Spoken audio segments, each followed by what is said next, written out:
Welcome to a topside video, which I don't do very often. A lot of people ask me why I don't do topside videos, and one reason is I don't know enough about it, or the information's already out there. Like if I wanted to look up this building I'm walking in now, I could find everything about it. You know, when the land was allotted and when they turned the first sod of earth and when it was open and when it shut down and who owned it and which company were in there. You know, like, unless something happened in there, like something dramatic, it's, you know, I find them not that interesting. Fair enough, drain walk videos probably aren't that interesting. That's why I put an interview in with them. The other reason I don't really enjoy topside as much is because of the negatives. Like I've explored some great topsides, and you know, everyone thinks I'm like just a drain explorer, but I love exploring topside stuff, good topside stuff, and I've explored some amazing stuff over the years. But for copper thieves, you know, there never used to be copper thieves. Copper thieves just make, like, and you see these holes ripped in the wall and plant panels ripped out where they've to get to the copper. It just ruins a place. Graffitiists often say nowadays, when I say often, some have said, you know, we find locations for you guys.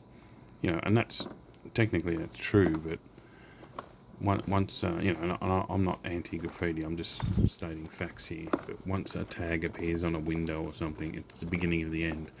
Not because a whole heap of graffitiists are going to come and trash the place, they're going to come and do pieces, but once people see graffiti and they realise, hey, it's abandoned, then the copper thieves and the vandals get in and the local kids.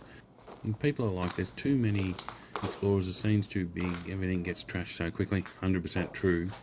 But I can tell you, I was going in abandoned buildings in the early 80s and they were trashed. And it's mainly local kids. They get in and they smash the shit out of the place.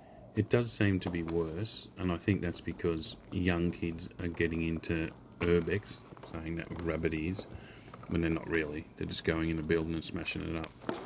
But to them it's like, I don't know, like a stepping stone or something. But yeah, in the old days, stuff still got smashed. I remember smashing up a place with some friends when I was in like year 7 or something. Just no logical reason. I can't believe we didn't get like busted or anything. Junkies, like, once a place becomes known to be abandoned, and as I said, a lot of the time that's because a tag appears or a broken window appears. You know, fair enough, homeless people, good luck to them. I reckon if they can find a good abandoned building, good on them. But I'm referring more to the junkies and the, you know, syringes all over the place. Is another thing that, you know, doesn't make topside stuff that inviting. I have heard about these explorers that apparently their goal is to trash everything, and that's, you know, like they get their jollies out of that. I guess most of them are going to end up in psychiatric wards or no friends. But yeah, the main thing for me is when I go into an abandoned building and it's untouched, and then seeing it trashed is just heartbreaking. I just don't want to go back. Not that I'm an expert, that's just my personal opinion. What do I think the answer is? As the scene's gotten bigger, it's topside is just a rush, isn't it? Is it? I don't know. Like, in an abandoned building, get in there before it gets tagged, gets smashed, gets copper thieves in there, junkies start squatting in there, all those things. It's just a rush. Fucking hell, this place is quite big. And once people start posting videos and photos, that speeds the process of it up. You could say I'm being hypocritical by saying that, but these buildings that I'm in this video are trashed, and I tend not to post videos until the location is gone, or I really try and cover up where it is. But other people don't give a shit about that. I had a person say, who saw a preview to this video, and the second part is in the cinema, say, why didn't you take the film reels? You know, like, I think that's, people just don't care about that whole thing that we used to be really passionate about, like leave that shit there. It wasn't just the don't steal stuff, footprints thing, you know, leave things as you found them, footprints. It was just that you wanted other people to see it, which is the same thing, but people don't give a shit about that anymore. A lot of people don't give a shit about that. They're too young and inexperienced, and they don't have that feeling that we had because they're just new to it and they just want to see everything. They don't give a shit. They don't understand the history of it. Maybe someone needs to make a video explaining that side of things really well, better than what I'm doing now, that's for sure anyway. But yeah, walking around in this building in my thongs, which is, a bit silly, there's nothing there. Every corner I go around, I'm thinking, is there going to be a cop there or a security guard or a junkie or whatever? I just don't have that comfort in topside stuff. And I'm not a photographer, so, sitting a chair in the middle of the warehouse as the sunlight beam comes in and hits it and bounces off it and creates a blah, blah, blah, blah, blah. I'm just, I'm not into that. This has almost been a waste of time, I reckon. Have I told you anything useful? Probably not. Let's go have a look at this cinema.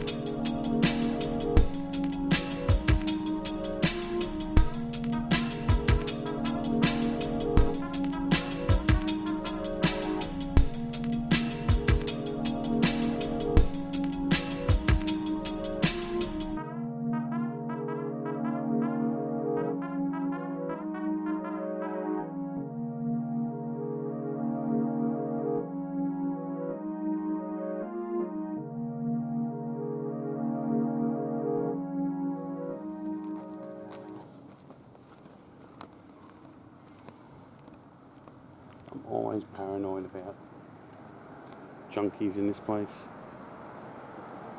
Ever since this place has been abandoned for so long, but it's just trash now. It's been burnt like 3 times. It's apparently full of junkies.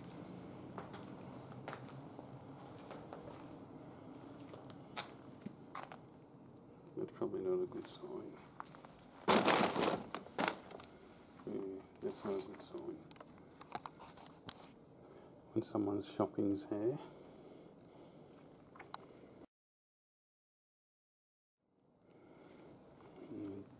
Syringe bin. Sadly, I would say the cinema is not even worth exploring. It was opened in the 1950s as the Mayer Theatre. It had been a bowling alley, a slot car track, and a local church group used it. It closed in the mid-90s. It closed when the Village Cinema moved to Mid-Valley. And when you're only wearing thongs. There was a rule that anyone who bought the cinema could not show movies in it for 20 years. Local undertaker John Leckie and projectionist Peter Ricketts purchased the cinema. Fucking syringes everywhere. The story I heard was that once John passed away, it was a bit hard for Peter, so the dream of turning it into another Astor cinema where they just show rare old movies never happened. They did start renovating the cinema, and they even got to a stage where they showed a movie on it.